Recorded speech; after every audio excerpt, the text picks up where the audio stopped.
মক্কার মহিলারা হযরতে সুমাইয়ার বাড়ি ঘেরাও করে ফেলল। বাড়ি ঘেরাও করে চতুর্দিক থেকে আগুনের গোলা চলতেছে, সমস্ত বাড়ি ঘর সব পুড়িয়ে ফেলে দেওয়া হলো। হযরতে সুমাইয়ার বাড়ির একটা কোলাও পর্যন্ত নাই। এক দৌড় দিয়ে সুমাইয়া যখন বাড়ির থেকে বাইর হতে যাবে, আবু লাহাবের স্ত্রী হযরতে সুমাইয়ার হাতখানা টান দিয়ে ধরে ফেলছে। ডাক দে বলে, কই যাও? তোমার জন্য একটা ইবরত নাক করে দেব।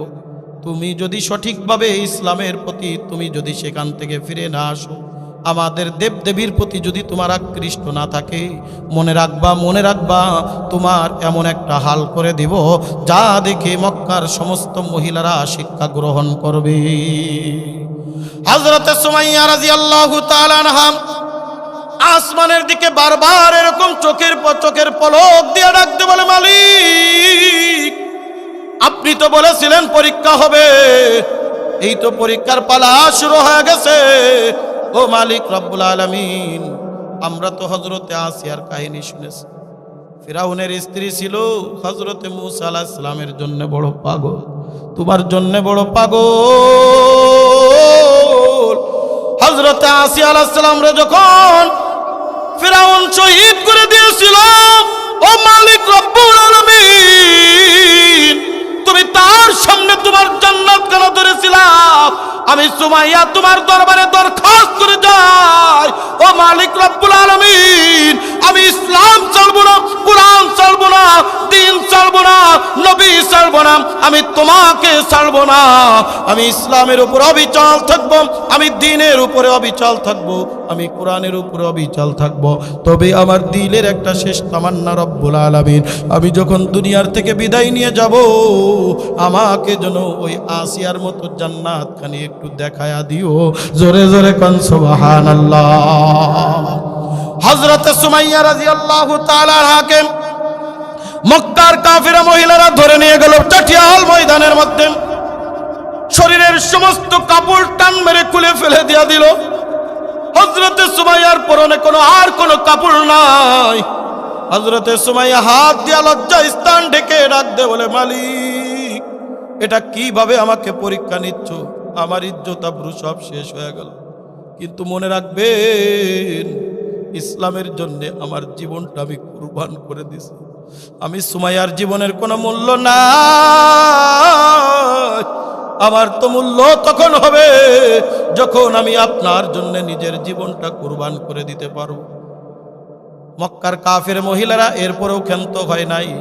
হযরতে সুমাইয়ার হাতকে টান টান করে লজ্জা স্থান থেকে নিয়ে টান টান করে দুই পাশে যখন হাতটা বেঁধে ফেলছে, হযরতে সুমাইয়া চোখের পানি ফেলে আল্লাহর দরবারে ডাকতেছে, মালিক রব্বুল আলামিন, আমার লজ্জা স্থানকে আমি ডাকতে পারলাম না। ও মালিক, আমি জীবনে কোনোদিন আমার চেহারা পর পুরুষের সামনে কোনোদিন দেখাই নাই। যেদিন থেকে পর্দার আয়াত নাজিল হয়েছে, আমার চেহারা তো দূরের কথা, আমার চেহারার ছায়া পর্যন্ত দেখতে পাই নাই। ও পর্দার অন্তরালের মাগো, তোমাদের আপনারে ঘটনা বলে যাই, ঘটনা শুনলা কিন্তু আমল করল না। এইরকম ঘটনা শুনে না কোনো লাভ নাই। হযরতে সুমাইয়ার জীবনের থেকে দুইটা সব থেকে বড় ঘটনা। হযরতে সুমাইয়া যেদিন থেকে পর্দার আয়াত নাজিল হয়, হযরতে সুমাইয়া তার চেহারা পর্যন্ত পরপুরুষের সামনে দূরের কথা, তার ছায়া পর্যন্ত কোনোদিন ডিঙ্গাইতে পারে নাই কোনো মানুষ। হযরতে সুমাইয়া ডাকতে বলে, মালিক রব্বুল আলামিন, আমার লজ্জা স্থান দেখতে পারলাম না, আমার সব ইজ্জত আবরু সব শেষ হয়ে গেল। মালিক, তুমি আমার ইজ্জত আবরু জান্নাতের ভিতরে দান করিও। জোরে জোরে কান সুবহানাল্লাহ। বুজুর্গি কি নেহি हमको जरूरत, गुलाम अपना बना ले ऐ खुदाया, गुलाम अपना बना ले ऐ खुदाया, तू कुजा ओ सुन्नते अहमद कुजा, बा मोहम्मद कई बुवद निस्बत तोरा, बा मोहम्मद कई बुवद निस्बत तोरा। जोरे कान अल्लाहु আকবার। এ মোহাম্মদপুর মাগুরার মুসলমান গভীর মনোযোগ। হযরতে সুমাইয়ার দুই হাতে পেরেক পুঁতে দুইটা হাত টান টান করে দুই দিক দিয়া দিছে, দুইটা পাও দুই দিকে দিয়া দিছে। মক্কার দুষ্টু কাফির মহিলারা বিরাট একটা এরকম খঞ্জর নিয়ে হাজির হয়েছে। আমরা যেরকম মাছ কুপায়া কুপায়া যেই টেডা দিয়া অথবা কোচ দিয়া যেই মাছটা মারি, এরকম একটা খঞ্জর নিয়ে হাজির হয়ে গেছে। মক্কার কাফির দুষ্টু কাফিররা এখন চলে আসছে হযরতে সুমাইয়ার কাছে। সুমাইয়া চক্ষু বন্ধ করে ডাক দে বলে, আল্লাহ, এতক্ষণ পর্যন্ত ছিল মহিলারা, আমি কোন রকম ইজ্জত ঠেকায় রাখছি, আবার মরণের আগে যখন তুমি আমার এরকম ভাবে ইজ্জতটা আবরু করে দিলা, আমি আপনার দরবারে দরখাস্ত করি, যারা আমার ইজ্জত নিয়ে ছেলে খেলা করলো, আল্লাহ তুমি তাদেরকেও দুনিয়ার মধ্যে বেইজ্জতি করে দিও। এ কলিজার টুকরা বাজান, গভীর মনোযোগ, মহিলাদের দিলটা একটু নরম হয়। হযরতে সুমাইয়ার চোখের পানি দেইখা মক্কার মহিলা কাফিররা দিলটা একটু নরম, বলে যাও, অনেক নির্যাতন করলাম, তোমারে ছেড়ে দিচ্ছি, দাও, তোমারে আর কিছুই করা হবে না। হযরতে সুমাইয়া আল্লাহর দরবারে শুকরিয়া আদায় করে, কিন্তু আবু জেহেল পাষণ্ড হৃদয়ের মানুষ বলে, না না, এইভাবে ছেড়ে দিলে হবে না,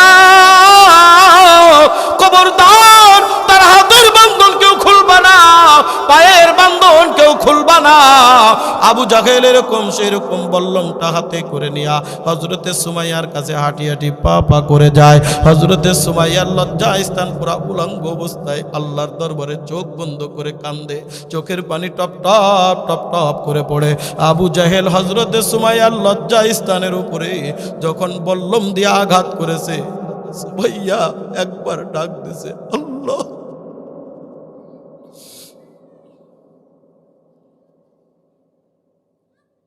সুমাইয়া ডাক দে বলে, মালিক,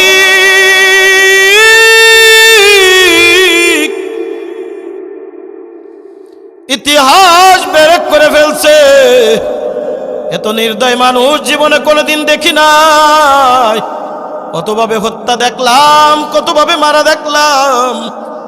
একজন পর পুরুষ পর মহিলার লজ্জা স্থানের উপরে কিভাবে আঘাত করতে পারে? আবার আল্লাহ ডাক দে কয়, জিব্রাইল জলদি করে যা, এই জান্নাতুর রায়হান আর জান্নাতুর রায়হানের জায়গায় যেন না থাকে, জান্নাতুল ফেরদাউস যেন জান্নাতুল ফেরদাউসের জায়গায় আর না থাকে, জান্নাতুল নাঈম যেন আর জান্নাতুল নাঈমের কাছে না থাকে। হযরতে আসিয়া যখন দুনিয়া থেকে বিদায় নেয়, একটা জান্নাত আমি তার সামনে হাজির করেছিলাম। এ জিবরিল, আমার আসিয়া, আমার সুমাইয়া দুনিয়ার থেকে বিদায় নিবে, একটা না, একটা না, 8টা জান্নাত আমার সুমাইয়ার কাছে হাজির কর।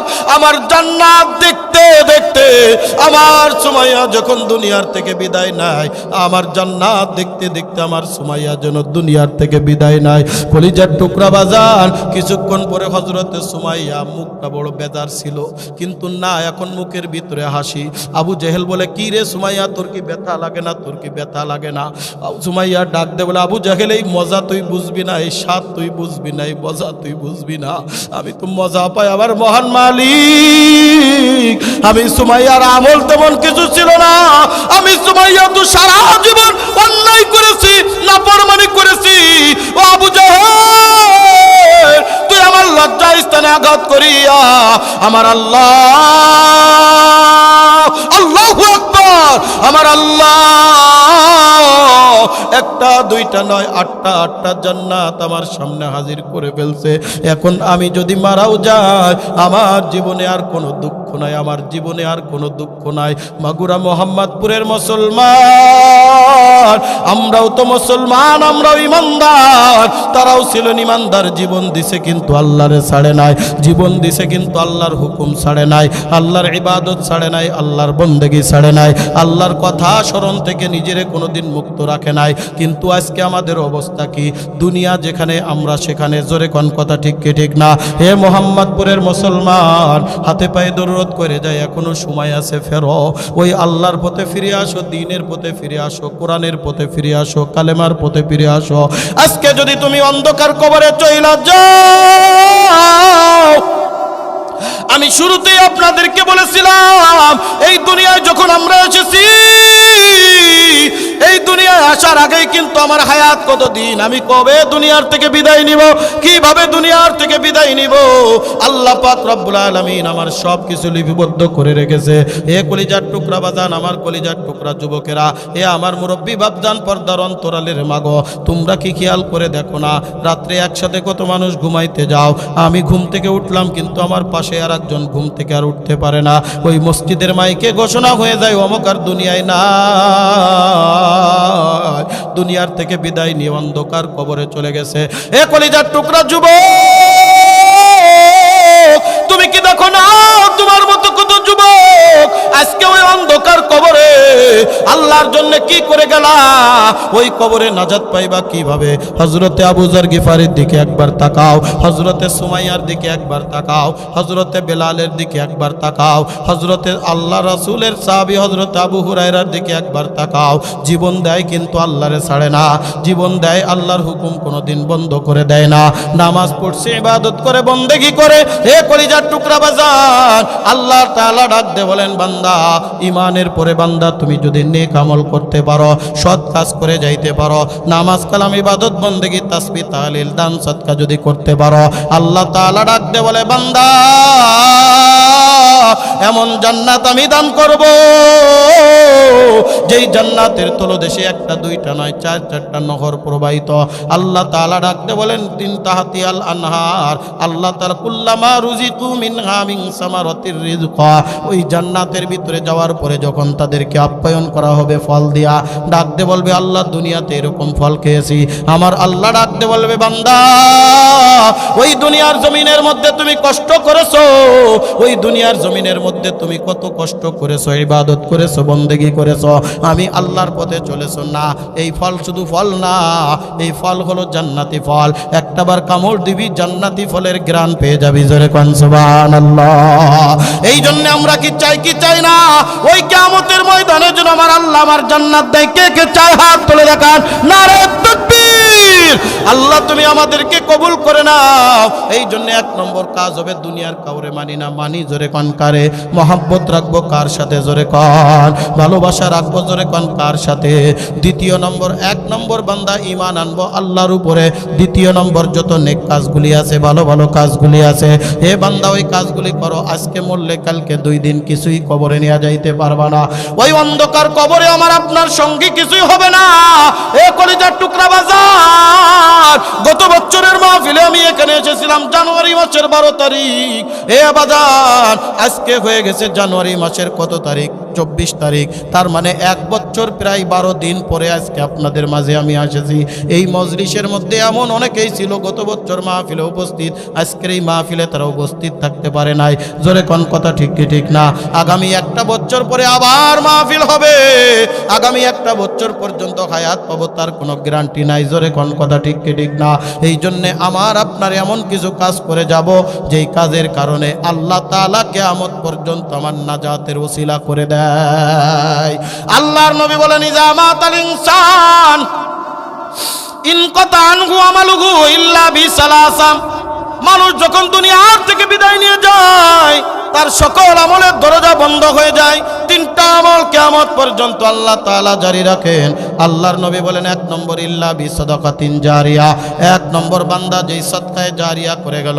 এই যে গত বছর মসজিদটা দেখে গিয়েছিলাম, কাজকর্ম চলতেছিল, এই বছর এখনো কাজ করে। এই যে আবুল কালাম ভাই বললেন, হুজুর আমরা মসজিদের ভিতরে গত বছর আমি যখন এশার নামাজ মসজিদের ভিতরে পড়ি, দেখি ছোট্ট একেবারে উলুং জুলুং দিয়া কয়টা পাটি বিছানো ছিল, এই বছর টাইস করা হয়ে গেছে। জোরে কোন কথা ঠিক কি ঠিক না? সুন্দর মসজিদ। আমি আপনি দুনিয়ার থেকে বিদায় নেব, মসজিদ থেকে যাবে। আল্লাহর নবী বলেন, যদি কোনো ব্যক্তি মামবানা মসজিদান ফিদ দুনিয়া বানাল্লাহু বাইতান ফিল জান্নাহ, দুনিয়ার মধ্যে যেই ব্যক্তি মসজিদ নির্মাণ করবে, নির্মাণে সহযোগিতা করবে, আল্লাহ তাআলা জান্নাতের মধ্যে তার জন্য বালাখানা তৈরি করে দিবে। জোরে জোরে